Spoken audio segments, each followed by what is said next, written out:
আল্লাহ বলছে কোনো অসুবিধা নাই, জমিন পুরাটাই আমার। সৌদি আরবও আমার, বাংলাদেশও আমার, আমেরিকাও আমার, এটাও আমার, আমার জমিন আমি দিলাম, যাও। ওয়া ইলাইহিন নুশুর, শুধু এতটুকু মনে রেখো আমার কাছে ফিরতে হবে, আমার কাছে আসতে হবে বান্দা।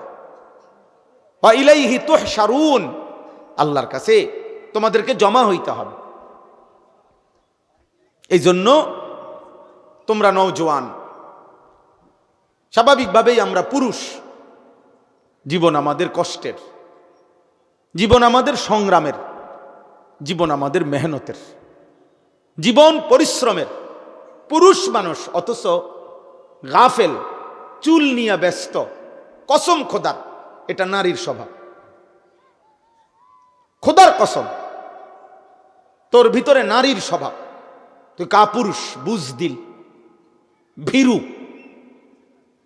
কাপুরুষ, পুরুষ সম্প্রদায়ের অযোগ্য। পুরুষ মানুষ সারাদিন মোবাইল টিপে, অবসর, বিনোদন, মানে কোনো কাম করে না 8 ঘন্টা 10 ঘন্টা। এটা একেবারেই অপদার্থ, এটা আপাদমস্তক এই সমাজের বোঝা, এই জাতির জন্য এটা বোঝা, এটা একটা আবর্জনা, ডাস্টবিনে ফেলে দেওয়ার মতো ছেলে। পরে ধাক্কা দিয়ে এই সমাজ থেকে বের করে দেওয়া উচিত। এমন অলস, এমন অকর্মণ্য। পুরুষ মানেই কঠিন মাটি ভেদ করে উপার্জন করবে, পুরুষ মানেই পাহাড়ের চূড়ায় উঠবে, পুরুষ মানেই যত ভারী হোক, যত কঠিন হোক, কষ্টের শেষটাও করে রিজিক তালাশ করবে। এই জন্য আল্লাহ তাআলা পুরুষকে বানাইছে। আমাদের শরীরের অঙ্গ আর নারীর শরীরের অঙ্গের ভিন্নতা আছে। বিজ্ঞানীদের গবেষণাও এটা, একেবারে সকল কিছু, শরীরের তাপমাত্রা, শরীরের ধারণ ক্ষমতা, শরীরের ভিতরের সমস্ত অঙ্গ প্রত্যঙ্গের মধ্যে একেবারে নারী পুরুষের সকল অঙ্গে ভিন্নতা আছে। এ দেখতে হাত পাও মনে হইল, সব কিছুর মধ্যে ভিন্নতা আছে। ভিন্নতা আল্লাহ তাআলা ভিন্নভাবে বানাইছে। নারীর দেহে এক ধরনের ধারণ ক্ষমতা, পুরুষের দেহে আরেক ধরনের ধারণ ক্ষমতা। এই জন্য দোস্ত, কথার প্রসঙ্গে আমি এটা প্রথম বলে নিলাম, এটা প্রথম বলে নিলাম। আল্লাহ তাআলা কোরআনুল কারীমের মধ্যে সূরা মুলক, এই সূরার থেকে আমি তেলাওয়াত করেছি, তো ওই সূরারই আয়াত পড়ছি। এটা প্রথমে, হুয়াল্লাযী জাআলা লাকুমুল আরদা দালুলান ফামশু ফি মানাকিবিহা ওয়া কুলু মির রিজকিহি ওয়া ইলাইহিন নুশুর। আল্লাহ তাআলা বলেন, মনে রেখো আমি আল্লাহ এই জমিন পুরাটা আমি দিলাম যালুলান, তোমাদের অধীনস্থ করে, তোমাদের ব্যবহারের উপযোগী করে আমি দিছি। মাটির দিকে তাকায় দেখো, যেভাবে মাটিটা রাখলে তুমি হাঁটতে পারবা আরামদায়কভাবে, দৌড়তে পারবা, আমি ওভাবে বানাইছি। যেভাবে মাটিটা বানাইলে তোমার ক্ষেত, ফসল, ফুল, ফল উৎপন্ন হবে, ওভাবে বানাইছি। যেভাবে মাটিটা বানাইলে তোমার ঘর, দালান, বিল্ডিং তুমি খুঁটি গাঁথতে পারবা, এভাবে বানাইছি। পানির মতো বানাই নাই, তাহলে মাটি হবে কেমনে? আবার ফোমের মতো এমন নরম বানাই নাই, তাহলে স্থির হইয়া দাঁড়াইবা কেমনে, দৌড়বা কেমনে, হাঁটবা কেমনে? পাথরের মতো শক্ত বানাই নাই, তাইলে ফসল উৎপন্ন করবা কেমনে? তোমার ঘর দুয়ারের খুঁটি গাড়বা কেমনে? সুবহানাল্লাহ, তাফসীরে আছে এই কথা। আল্লাহ তাআলা বলেন, আমি যালুল, অধীন করে বানিয়েছি। যেমনে বানাইলে তোমার এই 3টা বিষয়, এক, এই জমিনে তোমাকে হাঁটতে হয়, দৌড়তে হয়, আমি ওই উপযোগী করে বানাইছি। 2, এই জমিন থেকে প্রতিনিয়ত তোমার খাবার, খাদ্য, ফসল, ফুল, ফল উৎপন্ন হয়, ওই উপযোগী করে বানাইছি। 3, এই জমিন থেকে তোমার হাজারো ঘর, দুয়ার, ভবন, এর খুঁটি গাঁথতে হয়, তোমাকে পিলার করতে হয়, আমি ওই উপযোগী করে বানাইছি। আলাম নাজআলিল আরদা মিহাদা, আল্লাহ তাআলা বলে, বান্দা দেখো না, আমি তোমাদের জন্য জমিনটা বিছানার মতো বানায় দিছি। ওয়াস-সামাআ বানাইনাহা বিআইদিন ওয়া ইন্না লামুসিউন ওয়াল আরদা ফারাশনাহা ফানি'মাল মাহিদুন। আল্লাহ বলেন, আল্লাহই জমিন তোমাদের জন্য বিছায় দিছে। তো এরপরে আল্লাহ নিজেই বলছে, দেখো আল্লাহ যে বিছাইলো কেমন সুন্দর হলো। ফানি'মাল মাহিদুন, আল্লাহর বিছানাটা কেমন সুন্দর দেখো। আমরা এখানে যে কয়জন মানুষ বসছি এখানে এখন এটুকু মাটিতে, এই মানুষগুলোরে যদি চেয়ার দিয়া, চৌকি দিয়া, সোফা দিয়া বসার ব্যবস্থা করতে হইতো, তাইলে অনেক ব্যয়বহুল হইতো, অনেক কষ্টকর হইতো। কষ্ট হইতো না, অনেক ব্যয়বহুল হবে, মানে খরচ অনেক বেড়ে যাবে। এতগুলো মানুষের যদি চেয়ার দিতে হয়, এতগুলো মানুষকে যদি সোফা দিতে হয়, কিন্তু আল্লাহ তাআলা বলেন এমন সুন্দর বিছানা মাটি আমি বানায় দিছি, আরামসে তোমরা শত শত হাজার হাজার মানুষ বসতে পারতেছ। আমি বানাইছি, আমি বানাইছি। এমন মালিকরেই মনে রাখা উচিত। ফয়সালা দাতা আমি আল্লাহ, সিদ্ধান্ত দাতা আমি আল্লাহ। অতএব আমাদের জিম্মাদারি এটা বলা, সর্বোচ্চ গুরুত্ব দিয়ে, হৃদয়ের আবেগ দিয়ে, সর্বোচ্চ প্রেসার দিয়ে, মহব্বত দিয়ে, যেমনি সম্ভব বলা, চেষ্টা করা, বুঝাবার। বাকি ফয়সালা আল্লাহর হাতে, ফয়সালা আল্লাহর হাতে।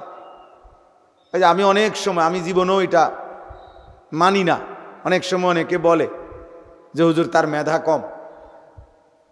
না, আমি এটা কখনোই মানি না। মেধা কখনোই কম হয় না, বরং কার কতক্ষণ পড়লে মুখস্থ হবে এটা তো আল্লাহর ফয়সালা। না, মেধা কম আপনি কেমনি বুঝছেন? ওই 10 বার পড়লে মুখস্থ হয়, এই 20 বার পড়লে মুখস্থ হয়।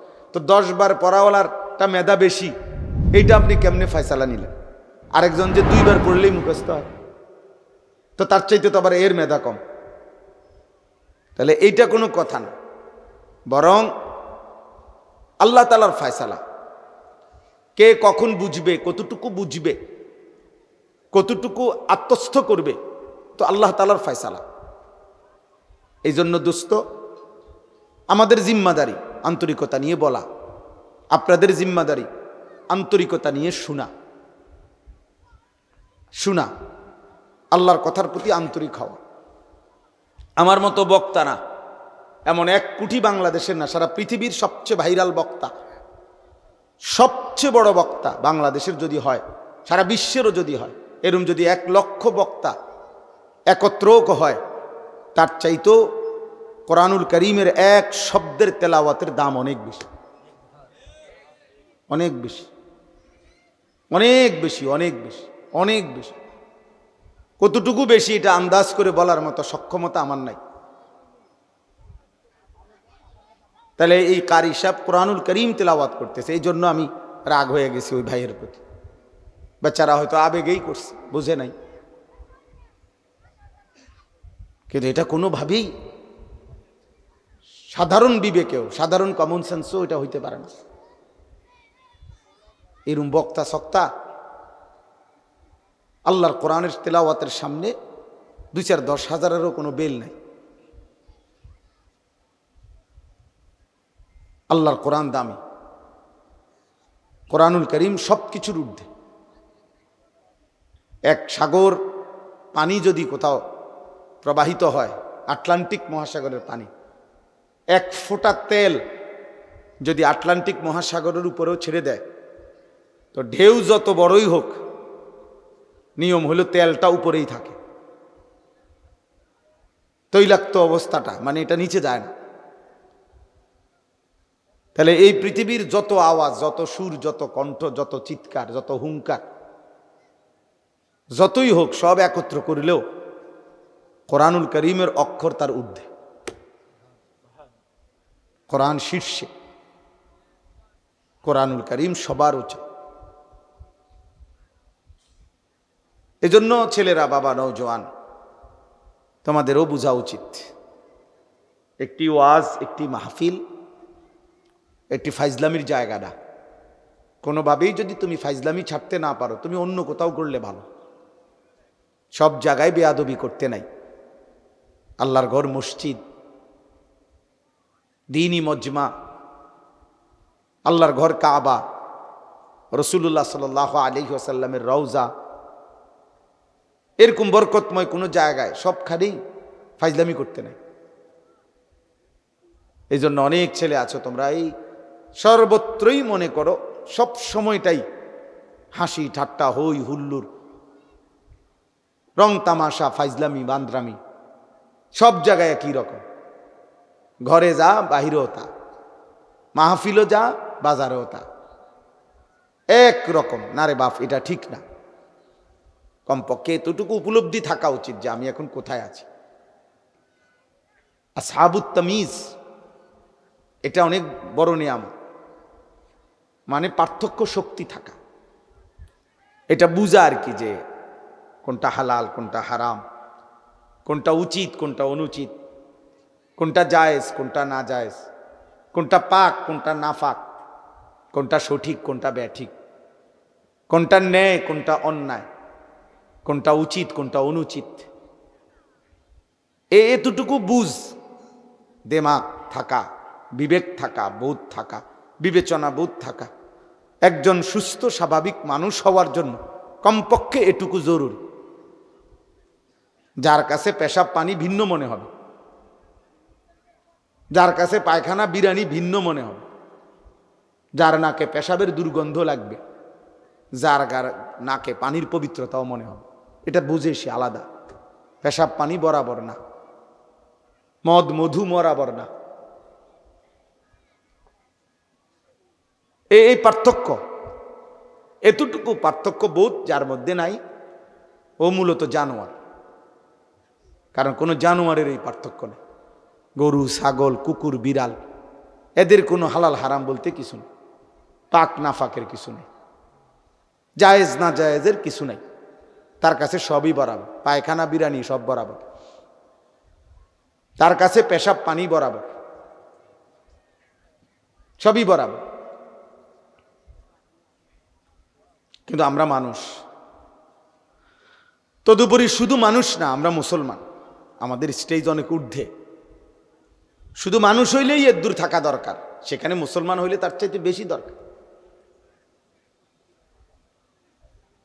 একজন মুসলমান হওয়া সত্ত্বেও পার্থক্য শক্তি নাই, এটা কোনোভাবেই কাম্য না, উচিত না। এই জন্য আমি সবার কাছে অনুরোধ করলাম, সারাক্ষণ জীবনটা মোবাইল কেন্দ্রিক, হাসি ঠাট্টা কেন্দ্রিক, রং তামাশা কেন্দ্রিক, দিন রাত হই হুল্লুর, উল্লাস, হাসি ঠাট্টা, বিনোদন, ফুর্তি, এটা ঠিক না। এটা অসুস্থ মানুষের পরিচয়। কর্তব্যপরায়ণ মানুষ, দায়িত্বশীল মানুষ, বিবেকবান মানুষ সে সময়কে ভাগ করে। আমি খাবো কতক্ষণ, বিশ্রাম করব কতক্ষণ, ঘরে থাকবো কতক্ষণ, বাইরে যাব কতক্ষণ, উপার্জনের জন্য চেষ্টা করব কতক্ষণ, এই যে সময়কে ভাগ করা। তদুপরি পুরুষ, যারা পুরুষ, তাদের জীবন পরিশ্রম। পুরুষ মানেই যার ঘাম ঝরবে, পুরুষ মানেই যার মেহনত করবে, পুরুষ মানেই রোদ বৃষ্টি, এই কষ্টকর পৃথিবীতে যে উপার্জন করবে। লাকাদ খালাকনাল ইনসানা ফি কাবাদ, আল্লাহ তাআলা বলেন অবশ্যই আমি মানুষকে সৃষ্টি করেছি কষ্ট এবং পরিশ্রমের মধ্যে। অর্থাৎ সে তার পুরা জিন্দেগি কষ্ট করবে, মেহনত করবে, পরিশ্রম করবে। এই স্বভাবজাত যোগ্যতা দিয়েই আমি মানুষকে সৃষ্টি করেছি। নাইলে মানুষ এত কঠিন পরিশ্রম কেন করে? আল্লাহ তাআলাই তার সৃষ্টিগত সত্তার মধ্যে এটা দিয়েছেন। পুরুষের মধ্যে আল্লাহ তাআলা মেহনতের এই জজবাটা আল্লাহই দিয়েছেন। বউ বাচ্চা সংসারের জন্য দিনের পর দিন মাথার ঘাম পায়ে ফেলে, রৌদ্র বৃষ্টি পড়ে, ঘন্টার পর ঘন্টা, রাতের পর রাত, দিনের পর দিন। 8 ঘন্টা ডিউটি করেও আরো 4 ঘন্টা ওভার টাইম করে, কয়টা টাকা বেশি পাবে? বউ বাচ্চা সংসারে অনেক খরচ, অনেক খরচ। সামনে বাচ্চার পরীক্ষা, সামনে কোরবানি, কয়টা টাকা বেশি না হইলে সংসার চলবে না। এই এই যে মানসিকতা, ফলে পুরুষ বেচারা আর ঘুমাইতে পারে না, অপশন নিতে পারে না। উপার্জনের নেশা, আরেকটু বাড়াইবার নেশা তারে ঘুম থেকে উঠায় দেয়, ঘর থেকে বের করে দেয়। সে চেষ্টা করে আরো কিছু করি। এটা আল্লাহ প্রদত্ত, আল্লাহ প্রদত্ত। নিজেকে আড়ালে রাখা আল্লাহ তাআলা এটা নারীর সৃষ্টির মধ্যে, নারীর মধ্যে দিয়েছেন। নিজেকে বাইরের পৃথিবীতে ছড়িয়ে দেওয়া এটা আল্লাহ পুরুষের স্বভাবের মধ্যে দিয়েছে, পুরুষের স্বভাবে। কুল হুয়াল্লাযী যারাআকুম ফিল আরদ ওয়া ইলাইহি তুহশারুন। আল্লাহ বলেন, হে নবী আপনি বলে দেন, আল্লাহই তোমাদেরকে বিশ্বময়, পৃথিবীময় ছড়িয়ে দিয়েছেন। ওয়া ইলাইহি তুহশারুন, আবার তিনি যেভাবে সারা পৃথিবী ছড়িয়ে দিয়েছেন, তিনি আবার তার কাছেই আবার তোমাদের সবাইকে একত্র করা হবে হাসরের মাঠে। সব ভাষাভাষী, সব বর্ণের, সব গোত্রের সবাইকে আল্লাহ তাআলা আবার এক মাঠে একসাথে জমা করে দিবেন, জমা করে নেবেন। আল্লাহ তাআলা কোরআনুল কারীমের জন্য এটা বলছে, ফাইযা কুদিয়াতিস সালাহ ফান্তাশিরু ফিল আরদ। পুরুষদেরকে বলছে নামাজ পড়ো, নামাজ শেষে জমিনে ছড়িয়ে পড়ো। ওয়াবতাগু মিন ফাদলিল্লাহ, আল্লাহর দেওয়া রিজিক তালাশ করো, রিজিক তালাশ করো। ওয়াদকুরুল্লাহা কাসীরা, সাথে আল্লাহকে বেশি বেশি স্মরণ করো। লাআল্লাকুম তুফলিহুন, তাহলেই তুমি সফল হবে, কামিয়াব হবে, জান্নাতি হবে। সুবহানাল্লাহ। হুয়াল্লাযী জাআলা লাকুমুল আরদা দালুলান ফামশু ফি মানাকিবিহা ওয়া কুলু মির রিজকিহি ওয়া ইলাইহিন নুশুর। আল্লাহ তাআলা বলেন, আল্লাহই তোমাদের জন্য এই জমিনকে তোমাদের অধীন করে দিয়েছেন। অতঃপর তিনি বলতেছেন, তোমরা তার জমিনের যত্রতত্র যেখানে মন চায় চলো, হাঁটো, ভ্রমণ করো, ঘুরো, উপার্জনের জন্য, কামাই রোজগারির জন্য যেখানে সুবিধা হয় ওইখানে যাও। দেশে থাকো, ভাল লাগতেছে থাকো, বিদেশ যাইবা যাও, গ্রামে থাকবা থাকো, শহরে যাইবা শহরে যাও। আল্লাহ বলে সব জমিন আমার, গোটা পৃথিবী আমার। ফামশু ফি মানাকিবিহা, জমিনের রন্ধ্রে রন্ধ্রে, গলিতে গলিতে তুমি ছড়িয়ে পড়ো, হাঁটো, ভ্রমণ করো, যাও। ওয়াকুলু মির রিজকি, এবং যেখানেই থাকো সেখান থেকে রিজিক তালাশ করে, উপার্জন করে আমার দেওয়া রিজিক খাও, কোনো অসুবিধা নাই। শুধু বান্দা মনে রেখো, ওয়া ইলাইহিন নুশুর, যেখানেই থাকো, শহরে কিংবা গ্রামে, দেশে কিংবা প্রবাসে, শুধু মনে রেখো আমি আল্লাহর কাছে ফিরতে হবে। কার কাছে ফিরতে হবে? আল্লাহর কাছে ফিরতে। ওই যে আমার ফারুক ভাই আসছে, কত বছর আজকে বিদেশ? 21 বছর। এই হঠাৎ এখন দেখা হয়েছে, এখন এই মাত্র দেখছি। আজকে 21 বছর মদিনা শরীফ, বদরের যুদ্ধ যেখানে হয়েছে, রাসূলুল্লাহ সাল্লাল্লাহু আলাইহি সাল্লামের আমলে ওই খেলায় থাকে উনি, ওই এলাকায়। আমরা গত বছর হজ্জের সফরে আমাদের অনেক মেহমানদারি করছি, আলহামদুলিল্লাহ। তো আজ 21 বছর, আল্লাহ বলছে কোনো অসুবিধা নাই, জমিন পুরাটাই আমার। সৌদি আরবও আমার, বাংলাদেশও আমার, আমেরিকাও আমার, এটাও আমার, আমার জমিন আমি দিলাম, যাও। ওয়া ইলাইহিন নুশুর, শুধু এতটুকু মনে রেখো আমার কাছে ফিরতে হবে, আমার কাছে আসতে হবে বান্দা। ওয়া ইলাইহি তুহশারুন, আল্লাহর কাছে তোমাদেরকে জমা হইতে হবে। এই জন্য তোমরা নওজোয়ান, স্বাভাবিকভাবেই আমরা পুরুষ, জীবন আমাদের কষ্টের, জীবন আমাদের সংগ্রামের, জীবন আমাদের মেহনতের, জীবন পরিশ্রমের। পুরুষ মানুষ অথচ গাফেল, চুল নিয়ে ব্যস্ত। কসম খোদার, এটা নারীর স্বভাব। খোদার কসম, তোর ভিতরে নারীর স্বভাব। তুই কাপুরুষ, বুজদিল, ভীরু, কাপুরুষ, পুরুষ সম্প্রদায়ের অযোগ্য। পুরুষ মানুষ সারাদিন মোবাইল টিপে, অবসর, বিনোদন, মানে কোনো কাম করে না 8 ঘন্টা 10 ঘন্টা, এটা একেবারেই অপদার্থ, এটা আপাদমস্তক এই সমাজের বোঝা, এই জাতির জন্য এটা বোঝা, এটা একটা আবর্জনা, ডাস্টবিনে ফেলে দেওয়ার মতো ছেলে। ওরে ধাক্কা দিয়ে এই সমাজ থেকে বের করে দেওয়া উচিত। এমন অলস, এমন অকর্মণ্য। পুরুষ মানেই কঠিন মাটি ভেদ করে উপার্জন করবে, পুরুষ মানেই পাহাড়ের চূড়ায় উঠবে, পুরুষ মানেই যত ভারী হোক, যত কঠিন হোক, কষ্টের শেষটাও করে রিজিক তালাশ করবে। এই জন্য আল্লাহ তাআলা পুরুষকে বানাইছে। আমাদের শরীরের অঙ্গ আর নারীর শরীরের অঙ্গের ভিন্নতা আছে, বিজ্ঞানীদের গবেষণাও এটা। একেবারে সকল কিছু, শরীরের তাপমাত্রা, শরীরের ধারণ ক্ষমতা, শরীরের ভিতরের সমস্ত অঙ্গ প্রত্যঙ্গের মধ্যে একেবারে নারী পুরুষের সকল অঙ্গে ভিন্নতা আছে। এ দেখতে হাত পাও মনে হইল, সব কিছুর মধ্যে ভিন্নতা আছে, ভিন্নতা। আল্লাহ তাআলা ভিন্নভাবে বানাইছে। নারীর দেহে এক ধরনের ধারণ ক্ষমতা, পুরুষের দেহে আরেক ধরনের ধারণ ক্ষমতা। এই জন্য দোস্ত, কথার প্রসঙ্গে আমি এটা প্রথম বলে নিলাম,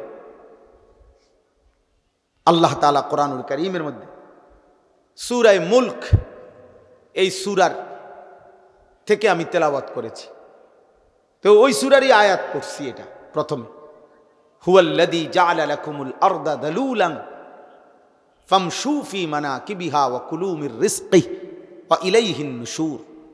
আল্লাহ তাআলা বলেন, মনে রেখো আমি আল্লাহ এই জমিন পুরাটা আমি দিলাম যালুলান, তোমাদের অধীনস্থ করে, তোমাদের ব্যবহারের উপযোগী করে আমি দিছি। মাটির দিকে তাকায় দেখো, যেভাবে মাটিটা রাখলে তুমি হাঁটতে পারবা আরামদায়কভাবে, দৌড়তে পারবা, আমি ওভাবে বানাইছি। যেভাবে মাটিটা বানাইলে তোমার ক্ষেত, ফসল, ফুল, ফল উৎপন্ন হবে, ওভাবে বানাইছি। যেভাবে মাটিটা বানাইলে তোমার ঘর, দালান, বিল্ডিং তুমি খুঁটি গাঁথতে পারবা, এভাবে বানাইছি। পানির মতো বানাই নাই, তাহলে মাটি হবে কেমনে? আবার ফোমের মতো এমন নরম বানাই নাই, তাহলে স্থির হইয়া দাঁড়াইবা কেমনে, দৌড়বা কেমনে, হাঁটবা কেমনে? পাথরের মতো শক্ত বানাই নাই, তাইলে ফসল উৎপন্ন করবা কেমনে? তোমার ঘর দুয়ারের খুঁটি গাড়বা কেমনে? সুবহানাল্লাহ, তাফসীরে আছে এই কথা। আল্লাহ তাআলা বলেন, আমি যালুল, অধীন করে বানিয়েছি। যেমনে বানাইলে তোমার এই 3টা বিষয়, এক, এই জমিনে তোমাকে হাঁটতে হয়, দৌড়তে হয়, আমি ওই উপযোগী করে বানাইছি। 2, এই জমিন থেকে প্রতিনিয়ত তোমার খাবার, খাদ্য, ফসল, ফুল, ফল উৎপন্ন হয়, ওই উপযোগী করে বানাইছি। 3, এই জমিন থেকে তোমার হাজারো ঘর, দুয়ার, ভবন, এর খুঁটি গাঁথতে হয়, তোমাকে পিলার করতে হয়, আমি ওই উপযোগী করে বানাইছি। আলাম নাজআলিল আরদা মিহাদা। আল্লাহ তাআলা বলে, বান্দা দেখো না, আমি তোমাদের জন্য জমিনটা বিছানার মতো বানায় দিছি। ওয়াস সামাআ বানাইনাহা বিআইদিন ওয়া ইন্না লামুসিউন ওয়াল আরদা ফারাশনাহা ফানি'মাল মাহিদুন। আল্লাহ বলেন, আল্লাহই জমিন তোমাদের জন্য বিছায় দিছে। তো এরপরে আল্লাহ নিজেই বলছে, দেখো আল্লাহ যে বিছাইলো কেমন সুন্দর হলো। ফানি'মাল মাহিদুন, আল্লাহর বিছানাটা কেমন সুন্দর দেখো। আমরা এখানে যে কয়জন মানুষ বসছি, এখানে এখন এটুকু মাটিতে এই মানুষগুলোর যদি চেয়ার দিয়া, চৌকি দিয়া, সোফা দিয়া বসার ব্যবস্থা করতে হইতো, তাইলে অনেক ব্যয়বহুল হইতো, অনেক কষ্টকর হইতো। কষ্ট হইতো না, অনেক ব্যয়বহুল হবে, মানে খরচ অনেক বেড়ে যাবে। এতগুলো মানুষের যদি চেয়ার দিতে হয়, এতগুলো মানুষকে যদি সোফা দিতে হয়, কিন্তু আল্লাহ তাআলা বলেন, এমন সুন্দর বিছানা মাটি আমি বানায় দিছি, আরামসে তোমরা শত শত হাজার হাজার মানুষ বসতে পারতেছ। আমি বানাইছি। এমন মালিকরেই মনে রাখা উচিত।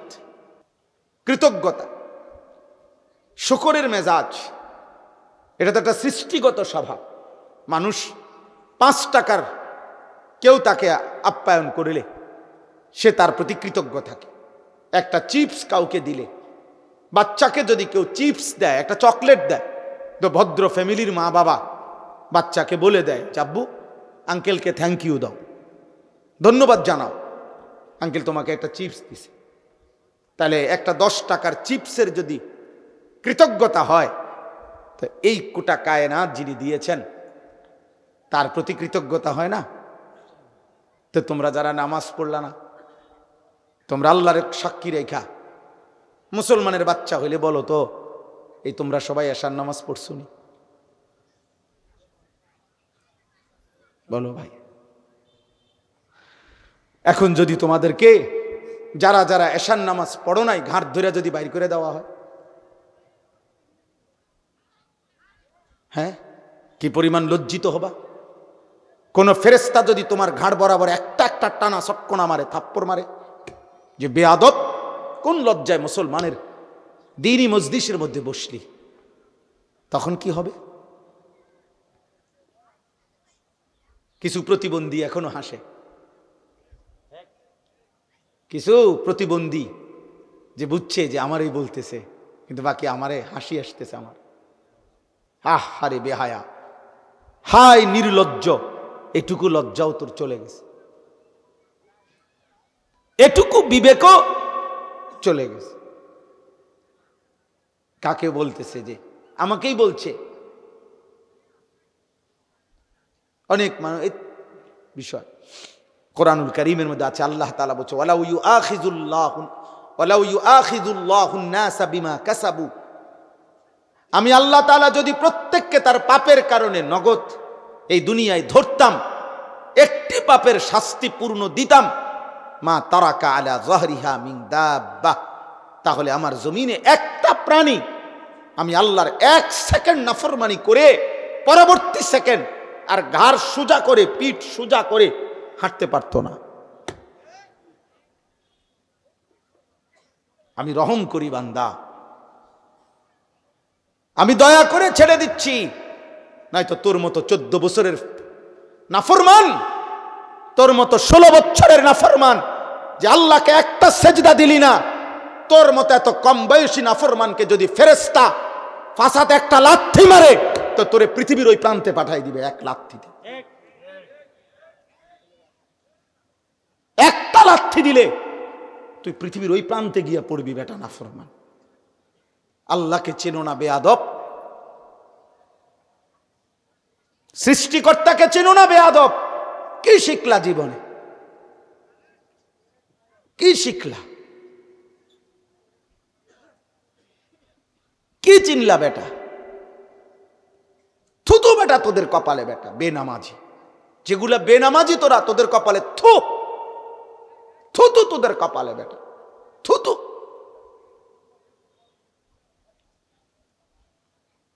আফসোস বেটা, মুসলমানের ঘরে জন্ম নিয়ে বেটা এত বড় নিকৃষ্ট হলি কেমনে বেটা?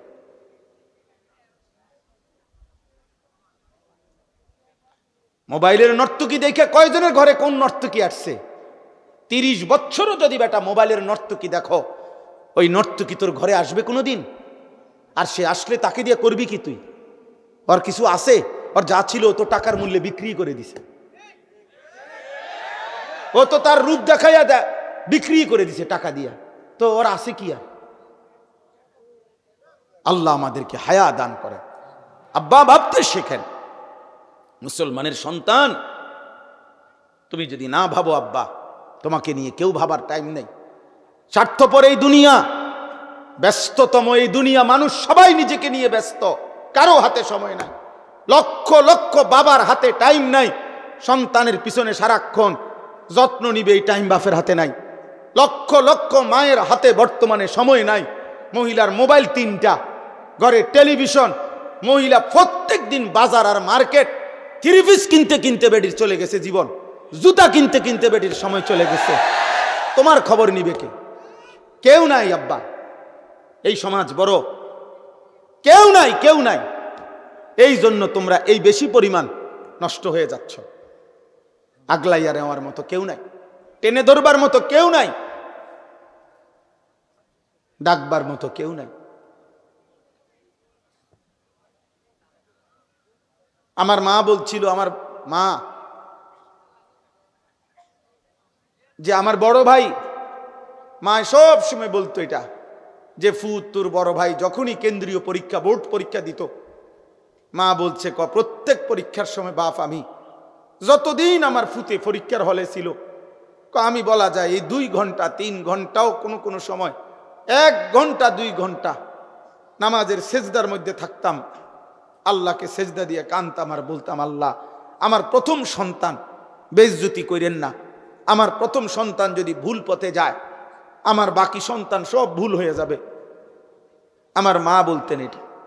বড় ভাইয়ের জন্য মা এই পরিমাণ কাঁদছেন, দোয়া করছেন।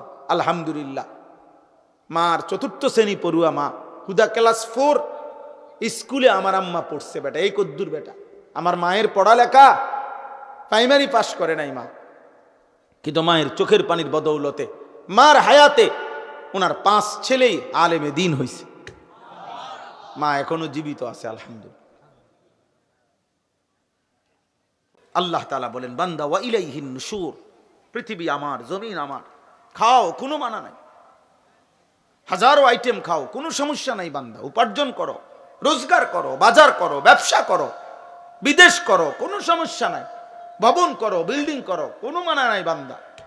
আমি নিষেধ করছি না, সব তো আমি দিলাম, তোমার জন্যই তো দিলাম, তোমাদের জন্যই তো আমি বানাইছি। হুয়াল্লাযী খালাকা লাকুম মা ফিল আরদি জামিআ, আল্লাহ বলেন আল্লাহই তোমাদের জন্য গোটা জমিনের সব সৃষ্টি করেছেন। সাখখারা লাকুম মা ফিস সামাওয়াতি ওয়াল আরদ, আল্লাহ বলে 7 আসমান ও জমিন আমি আল্লাহ তোমাদের অধীনস্থ করে দিয়েছি। এত বড় বিমান, হ্যাঁ, 300 400 500 600 যাত্রী, প্রত্যেকের কমপক্ষে 50 60 কেজি করে মাল, কি পরিমাণ ফুয়েল, তেল, শত শত টন তেল চালাইবার জন্য এগুলা নিয়ে এটা ওড়ে কত উঁচুয়ে, 36,000 ফিট উপরে, 40,000 ফিট উপরে।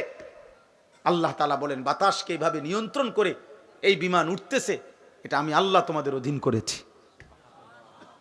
এই হজের সময় এরশাদ ভাই তো আসছিল, এরশাদ ভাই কো, গত বছর হজ্জের সময় আমার বিবি আমার সাথে হজে গেছে, তো এই যখন বিমান আকাশে উঠতেছে ও আমার পাশে বসা, আমি শুধু এমনি বললাম আর এই বুঝুনি কোনানে আসি, এটা কদ্দুরুসরে বুঝছো, এটা যদি লড়ে সাথে সাথে কইডি কইেন না, বেডিত মানুষ না, মহিলা মানুষ তো ভয় পায়, কইডি কইেন না, মানে এটা যে কমু হে এটাই কাঁপা শুরু করছে, এগুলো বললেন না, মানে কি ব্যাপার, এটা কি আশ্চর্য ব্যাপার, কত হাজার টন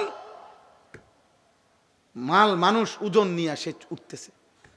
আল্লাহ তাআলা বলে বান্দা এটা আমি করেছি। কে করেছে? আওয়ালাম ইয়ারাউ ইলা তাইরি ফাওকাহুম সাফাতিন ওয়া ইয়াকবিদ, আল্লাহ বলে বান্দা আমার কুদরত দেখবা, আমার আমি একটা কুদরত তোমারে দেখাই, আকাশের ওই উড়ন্ত পাখি, ওটার দিকে দেখো তো। আল্লাহ বলছে আওয়ালাম ইয়ারাও, আমার বান্দারা দেখে না, ইলা তাইরি ফাওকাহুম, তাদের মাথার উপরে যে পাখি উঠতেছে ওদেরকে বলেন ওটা দেখতে, দেখলেই ওরা দেখবে এই পাখি এটা শূন্যের মধ্যে বাতাসকে নিয়ন্ত্রণ করে একবার সাফাতিন আরেকবার ওয়ায়াকবিদ, একবার 2 পাখা বাহির কইরা ডানা ছড়াইয়া উঠতে থাকে, আবার এই বাতাসেই শূন্যে সে ডানা গুটাইয়া স্থির হয়ে থাকে। আল্লাহ বলে এটা কে করছে? মা ইউমসিকুহুন্না ইল্লার রহমান, আল্লাহ বলেন পাখিকে শূন্যের মধ্যে এভাবে ডানা ছড়িয়ে উঠতে দেওয়া, আবার ডানা গুটাইয়া স্থির করে রাখা, এটা শুধু কেবল আমি আল্লাহ ছাড়া আর কেউ করছে না। কে? মা ইউমসিকুহুন্না ইল্লার রহমান। অথচ একটা পাখির ওজন যদি হয় আধা কেজি, মনে করেন আধা কেজি, এই আধা কেজি ওজনের পাখিটা এই পরিমাণ কোনো মাটি, এই পরিমাণ অন্য কিছু আধা কেজি ওজনের, এইটাই উপরে উড়া দোক, মানে এমনি ফিক্কা দোক, এটা তো বাতাসে থাকবে না, এটা নিচে পড়ে যাবে না, কথা বলে না তো, তাহলে এটা থাকে কেমনে? ফাঁকিটা থাকে কেমনে? মা ইউমসিকুহুন্না ইল্লার রহমান। আল্লাহ বলেন বাতাসের মধ্যে ওকে স্থির রাখছে আল্লাহ ছাড়া আর কেউ না। কে বলেন না? আল্লাহ বলে তো আমাকে দেখো, আমার ক্ষমতা দেখো, আমার কুদরত দেখো, আমার শক্তি দেখো। ইন্নাহু বিকুল্লি শাইইন বাসীর। আল্লাহ তাআলা বলেন, আল্লাহ তাআলা সকল বিষয় এই সৃষ্টির প্রত্যেকটা নড়া চড়া তিনি শতভাগ পূর্ণ দৃষ্টিতে দেখতেছেন। কথা বলে না? শতভাগ। এই সৃষ্টির কায়নাতের কোথাও একটা সুতা, কোথাও একটা পাতা নড়ে না আল্লাহ তাআলার নজর এড়িয়ে। আল্লাহর দৃষ্টির বাহিরে এই কায়নাতের কোনো কিছু আছে কি? তাইলে ইন্নাহু বিকুল্লি শাইইন বাসীর। আল্লাহ তাআলা বলেন, তো যে মালিকের এই ক্ষমতা, ওই মালিকের সাথে যুদ্ধ করছো কেন? নামাজ না পড়ে তুমি কার লগে তেরামি করলা? মেম্বারের লগে, চেয়ারম্যানের লগে। এটা বেয়াদবিটা করলা কার সাথে? তো তুমি উনাকে কি মনে করলা?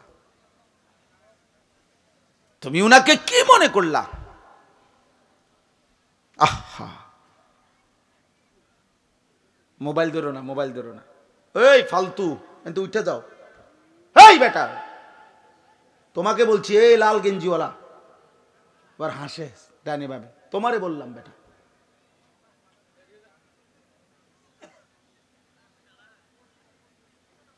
জি, তো আল্লাহ তাআলা বলে, বান্দা এটা বুঝতে শিখো। বান্দা আমার আড়াল থেকে যাইবা কেমনে?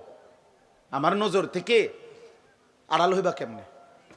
বলেন, কারো ক্ষমতা আছে আমাদের? ওমা তাকুনু ফি শানিন ওমা তাতলু মিনহু মিন কুরআনিন ওয়ালা তা'মালুনা মিন আমালিন ইল্লা কুন্না আলাইকুম শুহুদান ইয তুফিদুনা ফীহি। আল্লাহ বলে, বান্দা তুমি যখন যেখানেই থাকো না কেন, আমি আল্লাহর কোরআন থেকে যেটুকুই পড়ো না কেন, যখন তুমি যেই আমল করো না কেন, আল্লাহ বলে যখনই কিছু করতে থাকো আমি আল্লাহ কিন্তু তোমার সামনেই থাকি। যাই করো বান্দা আমি সামনেই থাকি। গভীর রাতে মোবাইলে অশ্লীল ছবি দেখলে আমি দেখতেই থাকি। রাত গভীরে তাহাজ্জুদের সেজদা দিলে আমি দেখতেই থাকি। মদের আড্ডায়, জুয়ার আড্ডায়, নারীর আড্ডায় যেই নাফরমান রাত কাটায় তাকেও দেখি। সেজদার মধ্যে যেই ইমানদার তাহাজ্জুদের কান্নাকাটি করে আমি তাকেও দেখি। এক নজরেই দেখি, বরাবর দেখি, উভয়কেই আমি দেখি। আলাম ইয়ালাম বিআন্নাল্লাহা ইয়ারা। আল্লাহ বলেন, জানে না বান্দা কি জানে না আমি আল্লাহ তাকে দেখি? দেখি কিনা? আয়াহসাবু আল্লাম ইয়ারাহু আহাদ। আল্লাহ বলে, আমার কি বান্দা ভাবে না? সে কি মনে করছে তাকে কেউ দেখে না? বলে না? কোন বুঝে নারী দেখো, কোন বুঝে হারাম ছবি দেখো? চারিদিকে কেন তাকাও? লুকাইবার চেষ্টা করো কার থেকে? মার থেকে, বাবার কাছ থেকে। বাবা যেন না জানে, মা যেন না জানে, পৃথিবীর মানুষ যেন না জানে। জানলে কি হবে? লজ্জা দিবে। কিন্তু আরশে আজিমের মালিক আল্লাহ বলেন, আমি যে দেখছি আমারে কি বলবা?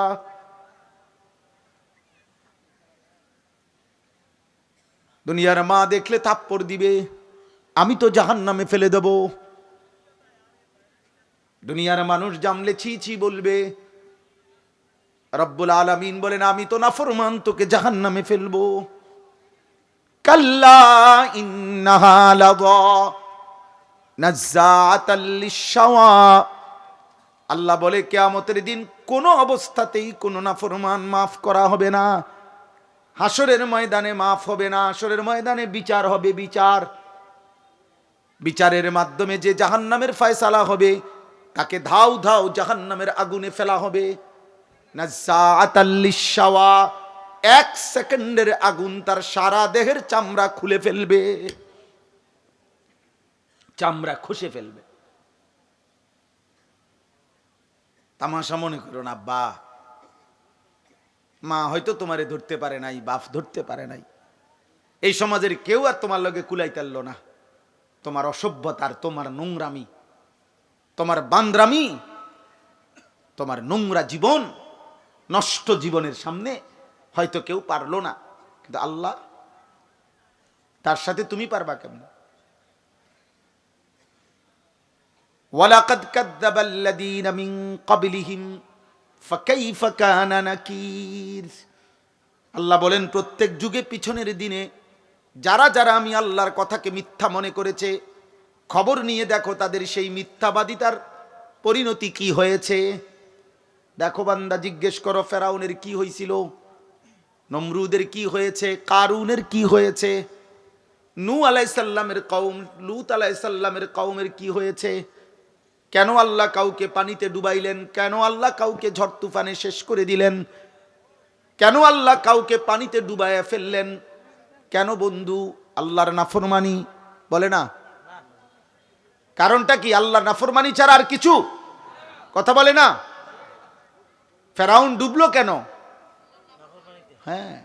কারুন ধ্বংস হইল কেন? লূত আলাইহিস সালামের কওমকে উল্টায় ফেললো কেন?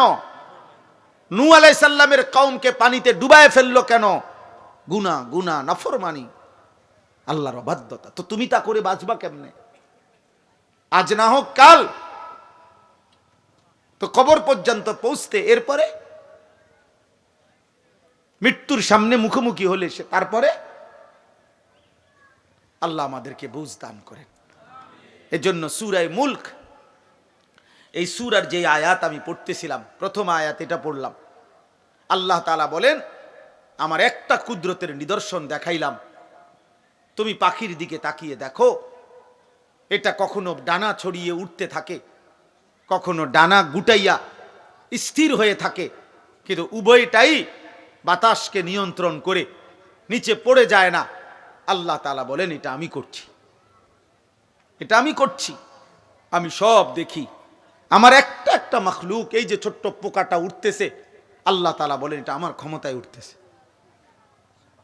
আমার আড়ালে নাই। আফ্রিকার গহীন জঙ্গলে যে প্রাণীটা হাঁটে আমি তাও জানি। সাতবক জমিনের নিচে যদি কোনো পিঁপড়া হাঁটে, পিঁপড়ার গতিটাও আমি জানি। সাত আসমানের ঊর্ধ্বে যেই ফেরেশতা হাঁটে আমি তাও জানি, আমার নজরে, আমার চোখের সামনে। আল্লাহ আমাদেরকে বুঝার তৌফিক দান করেন। প্রিয় ভাই, মুসলমানের সন্তান আব্বা এমন হায়াত কদর করেন, সবাই কদর করে। বাবা চাচা আপনাদেরকেও বলি, হায়াতের কদর করেন, জিন্দিগির কদর করেন। আপনাকে আপনি মনে না রাখলে কেউ মনে রাখবে না। আমি যদি আমাকে খেয়াল না রাখি, কার সময় আমার হাত পাও, আমার শরীর, আমার দেহ নিয়ে কার টেনশন? আমারই টেনশন। প্রত্যেক মানুষ অ্যাক্সিডেন্ট থেকে নিজেই নিজেকে বাঁচাইতে চায়, প্রত্যেক মানুষ রোগ সুখ থেকে নিজেই নিজেকে বাঁচাইতে চেষ্টা করে। তো আখেরাত থেকেও তো আমি, জাহান্নাম থেকে, কবরের আযাব থেকে আব্বা আমিই তো চেষ্টা করতে হবে আমাকে বাঁচানো, আমিই তো চেষ্টা করতে হবে, অন্য কে আমারে করে দিবে?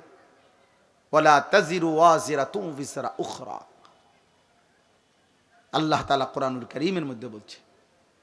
হ্যাঁ, ওয়া ইন তাদউ মুসকালাতুন ইলা হিমলিহা লা ইউহমালু মিনহু শাইউন ওয়ালাউ কানা দা কুরবা।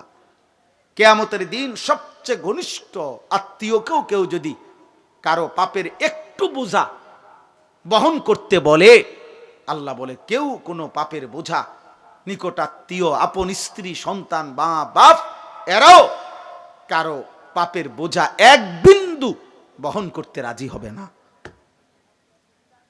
ওয়ালা ইয়াসআলু হামিমুন হামিমা ইউবাসসারুনাহুম।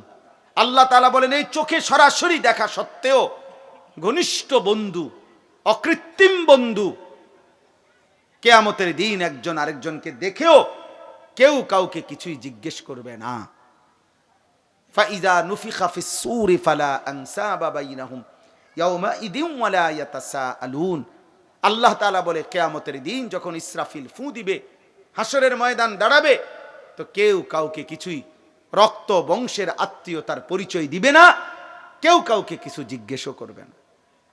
আমি মনে করাই দেই, আমরা প্রত্যাখ্যান করলে সমস্যা নাই। তুমি যদি বলো যে আগের মতোই, আমি, কোনো অসুবিধা নাই আব্বা, কোনো দুই একজন মদখোর বাবা খোরের জন্য পৃথিবী আটকাবে না। সূর্য সূর্যের গতিতেই ওঠে, সূর্য সূর্যের গতিতেই ডোবে, তুমি শেষ হয়ে গেল আর কি। কোনো সিটার বাটপারের জন্য পৃথিবী কিচ্ছু থামে না, সে নিজে নষ্ট হয়ে যায়, এই আর কি। কার এত টাইম আছে, কার লাগে কে খবর রাখে, কোথায় কোন মাল নষ্ট হইতেছে, এত খবর রাখার টাইম কই, সময় কোথায়? এই জন্য আমরা প্রত্যেকেই বললাম, আল্লাহ তাআলা বললেন আম্মান হাদাল্লাযী হুয়া জুনদুল লাকুম ইয়ানসুরুকুম মিন দুনির রহমান। আল্লাহ তাআলা বলেন, বান্দা ভাবো তো, আমি তোমাকে জানতে চাই, হে নাফরমান বান্দা, পাপী বান্দা, আমি আল্লাহর বিপরীতে, আমি আল্লাহকে বাদ দিয়ে তোমার এমন কোন বাহিনী আছে তোমার কাছে, যেই বাহিনী আমি আল্লাহর বিপরীতে তোমাকে সাহায্য করবে? আমি যদি সিদ্ধান্ত দেই শাস্তি দেব, আমি যদি সিদ্ধান্ত দেই নিরাপত্তা দেব না, তো তোমার আমি আল্লাহর সাথে যার রাখেন, আপনি না হইলেও আমার লোক আছে, তো সে কে? কথা বলে না, বলো না নওজোয়ান ছেলেরা, বলো আব্বা, কে সে? আমার চোখের এই বাম চোখের উপরে ওই এলেঙ্গানা কি বলে, এটা হইছে একটু ফুলে গেছে, তেলেঙ্গা। তো এই কালকে বিকাল থেকে সন্ধ্যা থেকে এই পর্যন্ত সারাক্ষণ আমার কাছে মনে হইতেছে যে আমার এই জায়গাটা খসখস খসখস করতেছে, ব্যথা করতেছে। তাইলে এই সামান্য একটু জ্বর, একটু সর্দি, একটু মাথা ব্যথা, একটু পেটের অসুখ, একটু চোখের ব্যথা, জিন্দিগিটা এলোমেলো করে দেয়। স্বাভাবিকতা মানুষের, স্বাভাবিক চলাফেরার, উল্লাস, আনন্দ, স্বাভাবিক জীবন চলার সব কিছুকেই পেরেশানিত করে ফেলে দেয়। যে মানুষ আমরা এত দুর্বল, আর এই সুস্থতা আমাদের, এই ছোট্ট বড় যেই কোনো রোগ ব্যাধি, এখান থেকে সুস্থতা দেওয়ার মালিক একমাত্র আল্লাহ ছাড়া আর কি? বলো না ভাই, এই কথাটা, এই সাধারণ কথাটা তোমরা বুঝতেছ না কেন? বেনামাজি বাবা ভাই, আপনারা বুঝেন না কেন? কেন বুঝেন না? আল্লাহর সাথে আমি সব সময় বলি, আল্লাহর সাথে কেন নারাজ হইলেন? আল্লাহর সাথে অভিমান করলেন কেন? এমন মালিক রে মানুষে ভুল করে কেন? এমন দয়াময় মেহেরবান রবকে ভুলে যায় কেমনে আবার? তো আল্লাহ তাআলা বলেন, ইনিল কাফিরুনা ইল্লা ফি গুরুর। শোনো, প্রত্যেক নাফরমান বেঈমান মূলত ধোকার মধ্যেই আছে। সে মনে করে মদ খায়, জুয়া খেলে, সে মনে করে চুল ফিরে, সে মনে করে মোবাইল আছে, নর্তকী আছে, সে মনে করে জিনা করছে, ব্যভিচার করছে, গাঁজা খাইতেছে, ফুট্টা খাইতেছে, বাবা খাইতেছে, সে মনে করতেছে উল্লাস, ধরবার কেউ নাই, ছুঁইবার কেউ নাই, বাধা দিবার কেউ নাই। আল্লাহ বলে, না না, প্রতিটা নাফরমান বেঈমান মূলত ধোকার মধ্যে আছে। ধোকা, ধোকা, ধোকা। কিসের মধ্যে? ইনিল কাফিরুনা ইল্লা ফি গুরুর। আল্লাহ বলে, দুনিয়া তোরে ধোকা দিছে নাফরমান। নারী তোকে ধোকা দিছে, একটা ছোট্ট মোবাইল তোকে ধোকা দিছে, কয়টা অসৎ বন্ধু তোকে ধোকা দিয়ে ফেলেছে, মদের আড্ডা তোরে ধোকা দিছে, জুয়ার আড্ডা ধোকা দিছে, পাথরের মূর্তি তোরে ধোকা দিছে, মূর্তি পূজা তোরে ধোকা দিয়ে দিছে, একটা বিল্ডিং, একটা দালান, সামান্য কয়টা টাকা, একটা এলাকার সামান্য কুদ্দুর ক্ষমতা তোরে ধোকা দিয়ে দিছে। তুমি মনে করছো 7 রাজার ধন পাইছো, একদিন ঘুমের থেকে ওইটা দেখে কিচ্ছু নাই, কিচ্ছু নাই। এখানে একটা আয়াত আছে, কুল আরাইতুম ইন আসবাহা মাউকুম গাওরা ফামান ইয়াতিকুম বিমাইন মাইন। আহা, একটা আশ্চর্য কথা বলছে আল্লাহ। বলে, এই শোনো, এই তোমাদের এই মাটির একটি নির্দিষ্ট পরিমাণ স্তরে আমি আল্লাহ তাআলা এই পৃথিবীর তোমাদের সবার জন্য ব্যবহারের যত পানি, এগুলো আমি রাখছি। বিশ্বাস করো বান্দা, যদি আমি আল্লাহ তাআলা যেটুকু দূরত্বে তোমার পানি থাকে, এটুকুর থেকে উঠাও তোমার মেশিন, তোমার যন্ত্র, তোমার মোটর, আমি যদি পানির স্বাভাবিক লেয়ার, তাপমাত্রা আর লেয়ার, এটা আমি যদি একদম ভূগর্ভস্থের আমার জমিনের তলদেশে নিয়ে যাইগা, পানির এই স্তরটা এটা যদি নিচে নেইগা, তো ফামাইয়াতিকুম বিমাইন মাইন, তাহলে তোমাদের এই চলার সারা দিন রাতের এই হাজারো পানির এই ধারা তোমাদের জীবন জীবিকা পরিচালিত করার জন্য। বলো না বান্দা, কে এনে দিবে পানি তোমাদের? কে এনে দিবে? কি করছো তোমরা বান্দা? গোটা মধ্যপ্রাচ্য বাবা, গোটা আরব বিশ্ব, তাদের পানির এত ক্রাইসিস যে তারা এই পানি, সাগরের লোনা পানিকে তারা শোধন করে এরপরে মানুষের খাবারের পানি, মিঠা পানি তারা মেশিনের মাধ্যমে শোধন করে বানায়। তো আল্লাহ তাআলা বলেন, আমি যদি আমার দেশের এই লক্ষ কোটি মানুষের রান্নার কি অবস্থা হবে? বাচ্চার খাবারের লোকমা উঠবে কেমনে? তাহলে একটু লবণও যদি আমাদের হারিয়ে যায়, আমাদের জিন্দেগি কি হবে? আমাদের যদি হলুদ রসুন, হলুদ পেঁয়াজ যদি সরে যায়, কি অবস্থা হবে? তার মানে ছোট্ট থেকে ছোট্ট প্রয়োজনীয় জিনিসটাও আল্লাহ তাআলা স্বাভাবিকভাবে এই পৃথিবীর মধ্যে আমাদের জন্য ব্যবস্থা করছেন। আল্লাহ বলে, বান্দা, আমার মতো দয়ালু মেহেরবান তুমি পাইবা কই? এমন মেহেরবান মালিক পাবা কই? আল্লাহ তাআলা এরপরে বলেন, আম্মান হাদাল্লাযী ইয়ারযুকুকুম ইন আমসাকা রিজকাহ বাল্লাজ্জু ফি উতুবিন ওয়া নুফুর। আল্লাহ তাআলা বলেন, আবার উদাহরণ দিছে।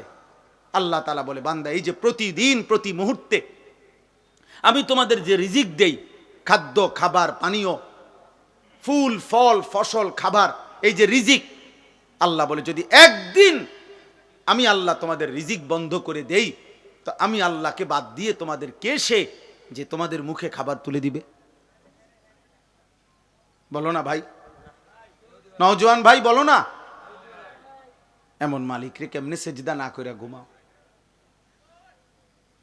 কেমনে ঘুমাও বুঝি না আমি। সারাদিনে মুসলমান এক ওয়াক্ত নামাজ পড়ে না, আমার এটা মাথার ধরে না, আমি এটা বুঝি না। আব্বা, মুসলমানের সন্তান এমন নিকৃষ্ট হয় কেমনে? একটা সেজদা দেয় নাই। মানুষের বাচ্চা এত বড় জানোয়ার হয় কেমনে? আমি বুঝি না রে আব্বা। মানুষের ঘরে জন্ম নিয়া এত বড় জানোয়ার এটা কেমনে হইল? হায় হায় হায়। এক কুত্তা সারাদিন কোন সেজদা না দিয়া শুইয়া গেল রাত 10টায়। এই মানুষ রূপী এই কুত্তাও একটা সেজদা না দিয়েও শুইয়া গেল। হায় হায়।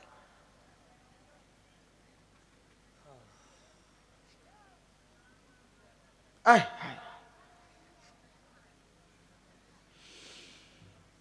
আম্মান হাদাল্লাযী ইয়ারযুকুকুম ইন আমসাকা রিজকাহ। আল্লাহ তাআলা বলেন, আমি যদি রিজিক বন্ধ করে দেই, বলো না বান্দা, কে সে তোমাকে যে রিজিক দেবে? বাল্লাজ্জু ফি উতুবিন ওয়া নুফুর। আল্লাহ তাআলা বলে, তবুও আমার নাফরমান বান্দা আমার অবাধ্যতা আর সীমা লঙ্ঘনের মধ্যেই লিপ্ত আছে, বাড়ায়া চলছে। আমি তাকে এতভাবে দিচ্ছি, সে কেবল আমার নাফরমানি বাড়াচ্ছে। সর্বশেষ কথা হলো, আফামান ইয়ামশি মুকিব্বান আলা ওয়াজহিহি আহাদা আম্মান ইয়ামশি সাবিয়ান আলা। উঠো না ভাই, উঠো না, কেউ উঠবেন না, একদম উঠবেন না, দয়া করে একটা ছেলে উঠো না ভাই। অনেক কষ্টের, অনেক মেহনতের, অনেক আমার কথা শেষ হচ্ছে, বলতে না শেষ আমার কথা। না না না,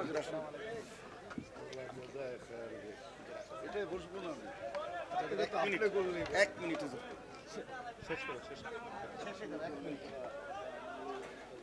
জি, থামো ভাই, কথা বলো না, একদম কথা বলো না। আমরা সকলেই বলি আলহামদুলিল্লাহ, সকলেই বলি আলহামদুলিল্লাহ। আমাদের পরম শ্রদ্ধেয়, আমরাও ব্যক্তিগতভাবে যার বয়ান শুনি এবং দিল থেকে আমরা যাকে ভালোবাসি, আলহামদুলিল্লাহ, আমাদের বাংলাদেশের অন্যতম শ্রদ্ধেয় ব্যক্তিত্ব, আলেম দ্বীন, আমাদের বুজুর্গ মুরব্বী আল্লামা হযরত মাওলানা মুফতি নজরুল ইসলাম কাসেমী দামাত বারাকাতুহুমুল আলিয়া হযরত এসেছেন। সকলেই বলি আলহামদুলিল্লাহ।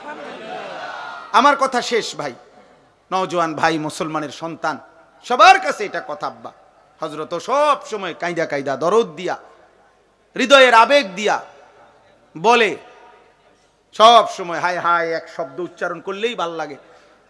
তো এই নওজোয়ান, এই কিশোর যুবক সমাজ, প্রিয় ভাই, তোমাদের কাছে আমার এই শেষ কথা আবারও বলছি, মনে রাখতে হবে নষ্ট জিনিস, আবর্জনা মানুষ ফেলে দেয়, নষ্ট জিনিস, পচা জিনিস, আবর্জনা মানুষ যত্ন করে রাখে না।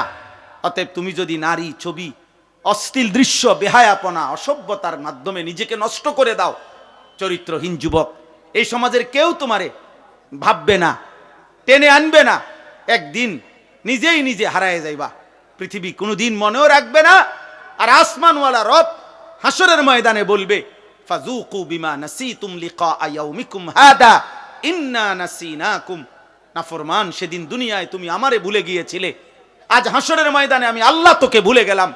যা, কাযালিকা আতাতকা আয়াতুনা ফানাসিতাহা ফাকাযালিকাল ইয়াউমা তুনসা। সেদিন দুনিয়াতে তুমি আমার কোরআন ভুলে গিয়েছিলে, আজ আখিরাতে আমি আল্লাহ তোমাকে ভুলে গেলাম। তো আখিরাতে আল্লাহ ভুলে গেলে মালিক যদি মুখ ফিরায় নেয়, আমারে আর তোমারে বাঁচাবে কে? আমারে আর তোমারে উদ্ধার করবে কে? অতএব দয়া করে হাত জোড় করে সব ছেলে পেলে সবার কাছে অনুরোধ, হযরত যতক্ষণ বয়ান করে সকলেই ইনশাআল্লাহ মনোযোগ দিয়ে বসবা। বলো ইনশাআল্লাহ। আল্লাহ তাআলা তৌফিক দান করেন। প্রিয় ভাই, আল্লাহর দিকে ফিরো, 5 ওয়াক্ত নামাজ পড়ো, ফজরের নামাজ পড়ো, নারীর আসক্তি, মোবাইলের আসক্তি, মদ, জুয়া, জিনা, ব্যভিচার, গান বাদ্য থেকে নিজেকে হেফাজত করো। আল্লাহ আমাকে, আমাদের সকলকে তৌফিক দান করেন। আমিন। সুবহানাল্লাহ।